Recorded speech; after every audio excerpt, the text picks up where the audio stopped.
আসসালামু আলাইকুম রহমতুল্লাহি ওবরাকাত। আসুন্না ফাউন্ডেশনের অনন্য আয়োজন সহজ সূত্রে কোরআন শিখির অষ্টম পর্বে আপনাদেরকে স্বাগতম। তাআল্লামুল কোরআনা ওয়াতলুহু, কোরআন পড়া শিখো এবং তেলাওয়াত করো। তো আমরা যারা কোরআন পড়া এখনও শিখিনি, আমরা চেষ্টা করি কোরআন পড়া শেখার জন্য। আল্লাহ সুবহানাহু ওয়া তাআলা আমাদেরকে তৌফিক দান করুন, আল্লাহুম্মা আমিন। প্রিয় শিক্ষার্থীবৃন্দ, গত ক্লাসগুলোতে আমরা আরবি বর্ণমালা শিখেছি এবং 22টি যুক্ত অক্ষর অথবা 22টি যুক্ত হরফ, যে হরফগুলো পরবর্তী হরফের সাথে যুক্ত হয়ে আসে, অর্থাৎ হরফগুলো শব্দের শুরুতে যুক্ত হয়ে আসে, শব্দের মাঝে যুক্ত হয়ে আসে এবং শব্দের শেষে যুক্ত হয়ে আসে। প্রিয় শিক্ষার্থীবৃন্দ, আজকে আমরা শিখব 60টি হরফ এমন রয়েছে যে হরফগুলো পরবর্তী শব্দের সাথে যুক্ত হয় না, কিন্তু শব্দের শেষে যুক্ত হয়। অর্থাৎ এই হরফগুলো শব্দের শুরুতে যুক্ত হয় না, শব্দের মাঝে যুক্ত হয় না, কিন্তু শব্দের শেষে যুক্ত হয়। হরফগুলো কি কি? আপনারা সকলে আমার সাথে বলুন। আলিফ, দাল, যাল, র, জা, ওয়াও, হামজা। এই 7টি হরফের মধ্যে 6টি হরফ শব্দের শেষে যুক্ত হয়ে আসে, কিন্তু এখানে একটি অক্ষর আছে, অক্ষরটি হলো হামজা, যে অক্ষরটি সংযুক্ত হয়ে আসে না, কিন্তু হরফের উপর অথবা নিচে লেখা থাকে। তাহলে আপনারা স্ক্রিনে একটু লক্ষ্য করুন। প্রথম হরফটি হলো আলিফ। আলিফের 3টি অবস্থান রয়েছে, আপনারা দেখছেন। আমরা উদাহরণটা নিয়ে এসেছি। শব্দের শুরুতে আলিফের অবস্থানের উদাহরণ আপনারা স্ক্রিনে দেখতে পাচ্ছেন। আলিফ, মিম, র। শব্দের মাঝের উদাহরণ র, হামজা, আলিফ, হামজা। শব্দের শেষের উদাহরণ সিন, মিম, আইন, নুন, আলিফ। 3টি অবস্থানকে একসাথে দেখানো হয়েছে। আলিফ, আলিফ, আলিফ। আলিফটি আমরা কিভাবে লিখব? আমরা জানি যে আরবি হরফ লিখতে হলে ডান দিক থেকে শুরু করতে হয়। তাহলে আপনারা স্ক্রিনে দেখতে পাচ্ছেন শব্দের শুরুতে আলিফ কীভাবে লিখবেন লেখা হয়েছে, শব্দের মাঝে আলিফ কীভাবে লিখবেন সম্পন্ন হয়েছে, শব্দের শেষে কীভাবে লিখবেন লেখা সম্পন্ন হয়েছে, এবং যুক্ত হরফের 3টি অবস্থান একসাথে লিখে দেখানো হচ্ছে। আলহামদুলিল্লাহ, লেখা সম্পন্ন হয়েছে। প্রিয় শিক্ষার্থীবৃন্দ, শব্দের শেষে 7টি হরফ যুক্ত হয়, তার মধ্যে থেকে একটি হরফ শেষ করেছি। আজকের দার্সের দ্বিতীয় হরফ হলো দাল। আমরা জানি এখানে 2টি অক্ষর আছে, দেখতে একই রকম, দাল এবং দাল, শুধুমাত্র নোক্তার পার্থক্য রয়েছে। কিন্তু এই 2টি হরফ কিভাবে লিখব আমরা? শব্দের মাঝে, শব্দের শুরুতে কিভাবে আসে, শব্দের মাঝে কিভাবে আসে, শব্দের শেষে কিভাবে আসে, আপনারা স্ক্রিনে দেখতে পাচ্ছেন। উদাহরণ সহকারে আমরা নিয়ে এসেছি। শব্দের শুরুতে দাল তার পূর্ণ রূপে আসে, কোনো ধরনের পরিবর্তন হয় না। আপনারা দেখতে পাচ্ছেন উদাহরণটি হলো দাল, ইয়া, নুন। শব্দের মাঝে দালের অবস্থান দেখুন, কোনো ধরনের আকৃতি পরিবর্তন হয়নি, শুধুমাত্র আগের সাথে সম্পৃক্ত হয়েছে। বা, দাল, মিম। শব্দের শেষে দালের অবস্থান একই রকম, দেখুন, ওয়াও, জিম, দাল। এবং এই হরফটির 3টি অবস্থান আমরা একসাথে নিয়ে এসেছি, আপনারা দেখতে পাচ্ছেন। দাল, দাল, দাল। শুধুমাত্র শেষের দুইটির অবস্থান পরিবর্তন হয়েছে, অর্থাৎ শব্দের মাঝে এবং শব্দের শেষে আগের সাথে সম্পৃক্ত করা হয়েছে, সেই চিহ্নটি রয়েছে। দাল হরফটি কিভাবে লিখতে হবে স্ক্রিনে লক্ষ্য করুন। দাল হরফটি লেখা সম্পন্ন হয়েছে। শব্দের মাঝে দাল কিভাবে আসে আপনি দেখতে পাচ্ছেন, লেখা সম্পন্ন হয়েছে। শব্দের শেষে দাল কিভাবে আসে, কিভাবে লিখতে হয় লক্ষ্য করুন, লেখা সম্পন্ন হয়েছে। 3টি হরফ আমরা একসাথে লিখছি, শব্দের শুরুতে, শব্দের মাঝে এবং শব্দের শেষে। দেখুন, লেখা সম্পন্ন হয়েছে, আলহামদুলিল্লাহ। তাহলে আমরা দাল অক্ষরটিও আমরা পরিপূর্ণভাবে শিখলাম, যে শব্দের শুরুতে দালের অবস্থান, শব্দের মাঝে এবং শব্দের শেষে কিভাবে আসে। আলহামদুলিল্লাহ, আমরা শিখতে পেরেছি। প্রিয় মুসলিম ভাই ও বোনেরা, আলহামদুলিল্লাহ আজকের দর্শে আমরা দ্বিতীয় হরফটি শেষ করেছি। আমরা এখন তৃতীয় হরফটি শিখব। আপনারা দেখতে পাচ্ছেন তৃতীয় হরফটি সেম দ্বিতীয় হরফটির মতো। আপনারা স্ক্রিনে দেখতে পাচ্ছেন আমরা দালেরও শব্দের শুরুতে কিভাবে আসে এবং শব্দের মাঝে কিভাবে আসে এবং শব্দের শেষে কিভাবে আসে আপনারা দেখতে পাচ্ছেন স্ক্রিনে। আমরা উদাহরণগুলো বলছি। শব্দের শুরুতে দালের অবস্থান দাল, হা, বা। শব্দের শুরুতে দালটা পৃথক হয়ে আসে। শব্দের মাঝে দালটি যুক্ত হয়ে আসে, মিলে আসে, পৃথক হয়ে আসে না। আপনারা দেখতে পাচ্ছেন উদাহরণ হা, দাল, র। এমনিভাবে শব্দের শেষেও দাল হরফটি যুক্ত হয়ে আসে, পৃথক হয়ে আসে না। আপনারা স্ক্রিনে দেখতে পাচ্ছেন উদাহরণটি আমরা বলছি খ, দাল। তিনটি অবস্থান আপনারা একসাথে দেখতে পাচ্ছেন শেষের রোতে। একসাথে আপনারা বলুন দাল, দাল, দাল। দাল হরফটি কীভাবে লিখতে হবে? দালের মতোই সেম, শুধুমাত্র উপরে একটি নোক্তা বসাতে হবে অথবা একটি ফোঁটা বসাতে হবে। আপনারা স্ক্রিনে দেখতে পাচ্ছেন শব্দের শুরুতে দাল কিভাবে লেখা হয়, শব্দের মাঝে কিভাবে লেখা হয়, শব্দের শেষে কিভাবে লেখা হয় এবং তিনটা অবস্থান কিভাবে একসাথে লিখবেন সেটাও আপনারা দেখতে পাচ্ছেন। আলহামদুলিল্লাহ লেখা সম্পন্ন হয়েছে। প্রিয় মুসলিম ভাই বোনেরা, আমরা এখন চতুর্থ হরফটি শিখব। আপনারা দেখতে পাচ্ছেন স্ক্রিনে চতুর্থ হরফ এবং পঞ্চম হরফ দেখতে একই রকম, শুধুমাত্র নোক্তার পার্থক্য রয়েছে। হরফ দুটোর নাম র এবং পঞ্চম হরফটির নাম জ্যা। র, জ্যা। র কীভাবে শব্দের শুরুতে আসে, শব্দের মাঝে আসে এবং শব্দের শেষে আসে উদাহরণসহ আপনারা দেখছেন। আমরা শব্দের শুরুর উদাহরণটি পড়ছি। আপনারা আমার সাথে বলতে পারেন র, জিম, জ্যা। শব্দের মাঝের অবস্থান ইয়া, র, ডাল। র এর অবস্থান শব্দের শেষে। আপনারা উদাহরণটি দেখছেন। আপনারা আমার সাথে বলুন শিন, হ্যাঁ, র। তিনটি অবস্থান একসাথে দেখতে পাচ্ছেন শেষের রোতে। আমরা একসাথে বলি র, র, র। আমরা এখন র হরফটি কীভাবে লিখতে হয় সেটা শিখব। র হরফটি খুব সহজ। আপনারা স্ক্রিনে দেখতে পাচ্ছেন শব্দের শুরুতে র লেখা হয়েছে, শব্দের মাঝের র লেখা হয়েছে, শব্দের শেষের র লেখা হয়েছে এবং তিনটি অবস্থানকে একসাথে করে লেখা হচ্ছে। আলহামদুলিল্লাহ সম্পন্ন হয়েছে।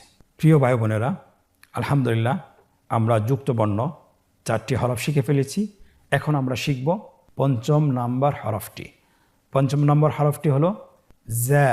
স্ক্রিনে আপনারা দেখতে পাচ্ছেন আমরা হরফটি শব্দের শুরুতে কিভাবে আসে, শব্দের মাঝে কিভাবে আসে, শব্দের শেষে কিভাবে আসে উদাহরণসহ আমরা নিয়ে এসেছি। আপনারা শব্দের শুরুর উদাহরণটি দেখুন, লেখা আছে জ্যা, ব্যা, র। শব্দের মাঝের উদাহরণটি দেখুন, আমার সাথে বলুন নুন, জ্যা, গইন। শব্দের শেষে জায়ের উদাহরণ আপনারা দেখতে পাচ্ছেন কাফ, নুন, জ্যা। কাফ, নুন, জ্যা। যা হরফটি কীভাবে লিখবেন স্ক্রিনে আপনারা দেখতে পাচ্ছেন।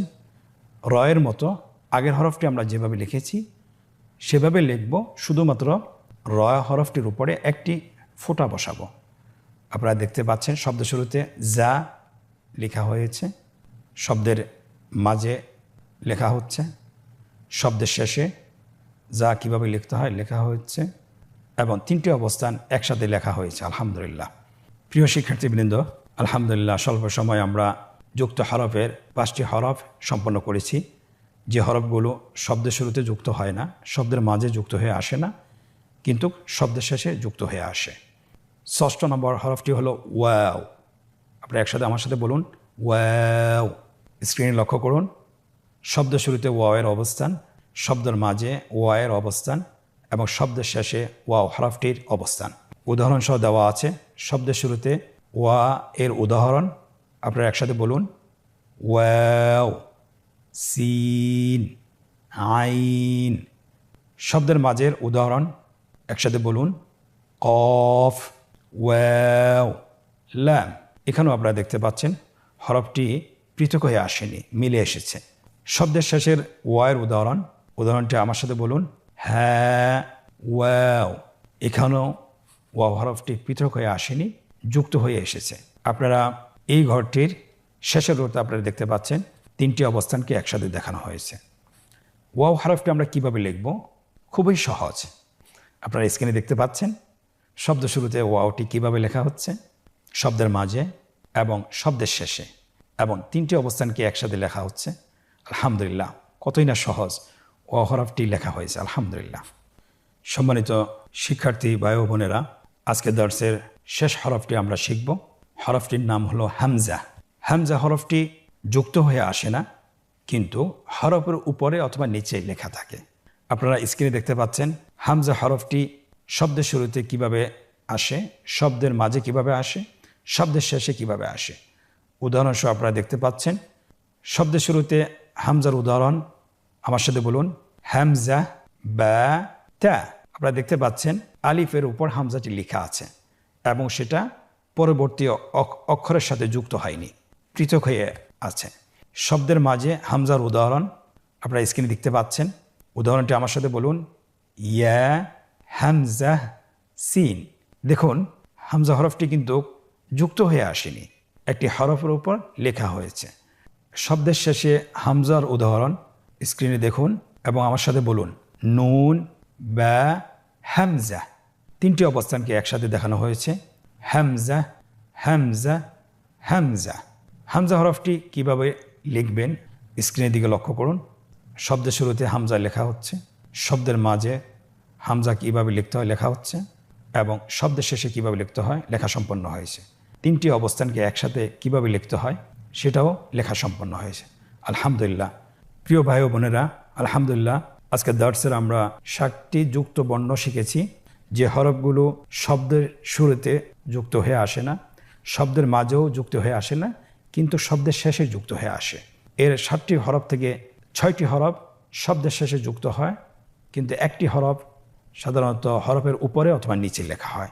তাহলে আজকের দর্সে আমরা আশা করছি বুঝতে পারছেন। আপনারা চেষ্টা করবেন বাসায় প্র্যাকটিস করার জন্য, বেশি বেশি অনুশীলন করার জন্য। তাহলে কোরআন তেলাওয়াত করার সময় আমরা হরফগুলো সঠিকভাবে চিনতে পারবো এবং বুঝতে পারবো ইনশাআল্লাহ। এখন আমরা মজার একটি পর্বে প্রবেশ করছি। সেটা হলো যে আমরা কতটুকু শিখেছি অথবা কতটুকু আমরা হরফগুলো চিনেছি, সেটা পরীক্ষার মাধ্যমে আমরা নিজেদেরকে যাচাই করব। আপনারা স্ক্রিনে লক্ষ্য করুন, এখানে 3টি পর্ব রয়েছে। প্রথম পর্বে বলা হয়েছে নিম্নোক্ত শব্দাবলী থেকে হরফগুলো পৃথক করে লিখুন। আপনারা দেখছেন স্ক্রিনে এখানে অনেকগুলো শব্দ লেখা আছে। প্রত্যেকটি হরফকে শব্দগুলো থেকে পৃথক করে আপনাকে লিখতে হবে। তাহলে স্ক্রিনে লেখা হচ্ছে, আমিও বলছি, আপনারাও এটা আলাদা করে লিখুন, পৃথক করে লিখুন। আইন, মিম, ইয়া, তা, সিন, আলিফ, হামজা, লাম, ওয়াও, নুন, আইন, নুন, আলিফ, লাম, নুন, বা, হামজা, আলিফ, লাম, আইন, য, ইয়া, মিম। আলহামদুলিল্লাহ, লেখা হয়েছে। পরবর্তী শব্দগুলো আমরা পৃথক করে আবার লিখি। আলিফ, লাম, যাল, ইয়া। আপনারা স্ক্রিনের দিকে লক্ষ্য করুন, পৃথক করে লেখা হচ্ছে।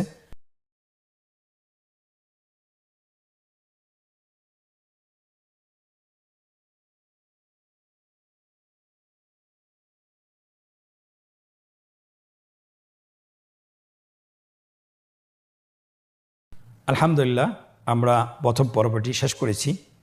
আপনারা যদি এই হরফগুলো সঠিকভাবে চিনে পৃথক করে লিখতে পারেন, তাহলে আরবি যে কোনো শব্দ আপনি হরফগুলো সঠিকভাবে দেখে দেখে বলতে পারবেন ইনশাআল্লাহ। তাহলে আশা করছি ইনশাআল্লাহ আপনারা এটা বারবার অনুশীলন করবেন। আজকের অনুশীলনের দ্বিতীয় পর্ব, এখানে বলা হয়েছে নিম্নে যুক্ত আকৃতির হরফগুলো সঠিক জায়গায় লিখুন। আপনারা দেখতে পাচ্ছেন স্ক্রিনে এখানে যুক্ত আকৃতির হরফগুলো লেখা আছে। শুধুমাত্র যুক্ত আকৃতির হরফগুলো সঠিক জায়গায় লিখতে হবে। প্রথমে লেখা আছে দাল। তাহলে আমরা দালের ঘরটিতে লিখে ফেলি। পরবর্তী হরফ দাল, সঠিক বক্সে লিখে ফেলুন। এরপরে জায়ের ঘরে লিখুন। এরপরে র, এরপরে হামজা, এরপরে ওয়াও।